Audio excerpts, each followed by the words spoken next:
और इस एक ढांचे पर पूरे 12 के 12 टेंस आप बिल्ड कर सकेंगे। और जिसको टेंस स्ट्रक्चर आता है उसको टेंसेस आते हैं, जिसको टेंसेस आते हैं उससे ग्रामर आती है, और जिसे ग्रामर आती है वो राइटिंग का बेहतरीन ऑनलाइन करियर खड़ा कर सकते हैं। तो चलें स्टार्ट करते हैं इंग्लिश टेंस स्ट्रक्चर या अंग्रेज़ी का पूरा ढांचा। मैं आपको ये भी बता दूं कि ये जो सीरीज़ चल रही है ये सारे टॉपिक्स इसी सीरीज़ में, टेंस की सीरीज़ में मैं कवर करने लगा हूँ। और अगर बाय चांस आप ये वीडियो देख रहे हैं ये कोने में तरतीब से आ जाइए, पहली वीडियो से तरतीब से चलेंगे तब ये आपको मेरी बात समझ आएगी। अगर आप रैंडमली ये वीडियो देख रहे हैं तो शायद ये वाली बात तो आपको समझ आ जाए, लेकिन ओवरऑल टेंस आपका कंफ्यूज हो जाएगा। तो तरतीब से आ जाइए और मैं उम्मीद करता हूँ आप इसी तरतीब से आ रहे हैं। तो चले सीखते हैं।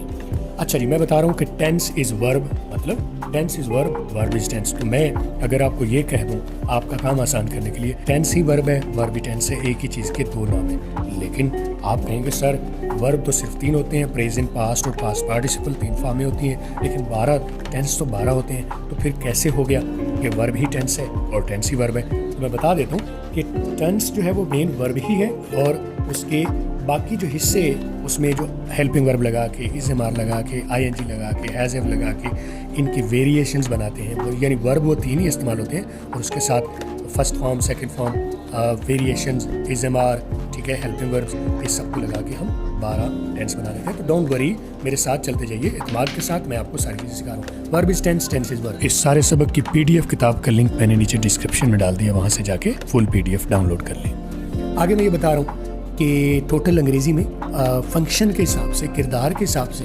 अल्फाज को 8 हिस्सों में तकसीम किया जाता है। आमतौर पर आपने ये सीखा होगा पहले कि 8 पार्ट्स ऑफ स्पीच होते हैं। एक नाउन होता है, प्रोनाउन होता है, वर्ब होता है, एडवर्ब होता है, एडजेक्टिव होता है, प्रपोजिशन, कंजंक्शन, इंटरजेक्शन। तो आमतौर पर आपने इनको नामों से ही जाना होगा। लेकिन इसमें एक बड़ी गड़बड़ है कि लोग इनको नाम याद कर लेते हैं और फिर वो नाम अपनी बात पर पूरे नहीं उतरते। तो मैं आपको बता देता हूँ ये नामों के हिसाब से नहीं है, ये फंक्शन के हिसाब से वो क्या किरदार अदा करते हैं बात कम्युनिकेट करने के लिए, लिखने के लिए या बोलने के लिए। हर वर्ब जो है, हर वर्ब एक ख़ास किरदार अदा करता है, उस किरदार को पार्ट कहा जाता है। पार्ट ऑफ स्पीच उस किरदार की वजह से उनको बांटा गया। तो जब हम टेंस के बारे में बात करें तो हमें पूरे पार्ट्स ऑफ स्पीच में नहीं जाना। तो आप नज़र में रखिए कि हमारे लिए मोस्ट इंपॉर्टेंट जो बात है टेंस बनाने के लिए, वैसे तो सारी की कहीं ना कहीं हर एक की अहमियत है, वर्ब इज़ द किंग। भाई वर्ब इज़ द किंग पूरे पार्ट्स ऑफ स्पीच में से वर्ब क्यों किंग है? क्योंकि कोई भी फिक्रा आप नाउन के बगैर बना सकते हैं, प्रेपोजिशन के बगैर बना सकते हैं, एडजेक्टिव के बगैर बना सकते हैं, एडवर्ब के बगैर बना सकते हैं, प्रोनाउन के बगैर बना सकते हैं, कंजंक्शन, इंटरजेक्शन के बगैर बना सकते हैं, वर्ब के बगैर नहीं बना सकते। यानी बगैर बादशाह की सल्तनत नहीं चलती। तो पूरी किंगडम जो है अंग्रेज़ी की, पूरी किंगडम जो है टेंस की, ग्रामर की, वो वर्ब के ऊपर टिकी है। अगर वर्ब समझ आ गया तो बाकी सारी चीज़ें समझ आ जाएंगी। और वर्ब इज़ किंग, तो इसका मतलब है, मैं दूसरे अल्फाज में ये भी कह रहा हूँ कि अगर टेंस समझ आ गया तो पूरी अंग्रेज़ी आ जाएगी। लेकिन मैं अगेन अंग्रेज़ी ये जोर देता हूँ, ये बात लिखने वाली अंग्रेज़ी के लिए मैं करता हूँ। बोलने वाली अंग्रेज़ी में ज़रूरी होती है, ग्रामर उसमें होती है, रेलेवेंट होती है, लेकिन इतना टाइम नहीं होता आपके पास कि आप जाके सोचें कि वर्ब टेंस है। तो अगर आपको स्पोकन सीखने तो don't worry about this thing, आप इसको छोड़ दीजिए।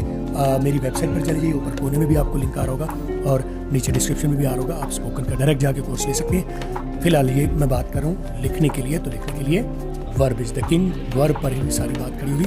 और इसके साथ दूसरी जो इम्पोर्टेंट 3 पार्ट है टेंस बनाने के लिए या फिक्रा बनाने के लिए या ग्रामर करने के लिए, वर्ब्स के बाद जो दूसरी मोस्ट इम्पॉर्टेंट चीज़ है वो नाउन और प्रोनाउन है। और ये दोनों फ़िलहाल मैंने एक ही खाने में रख लिए हैं क्योंकि उनका किरदार एक ही होगा। आगे उनके फंक्शन हैं, उनकी फ़र्क है, वेरिएशंस है। I am not going into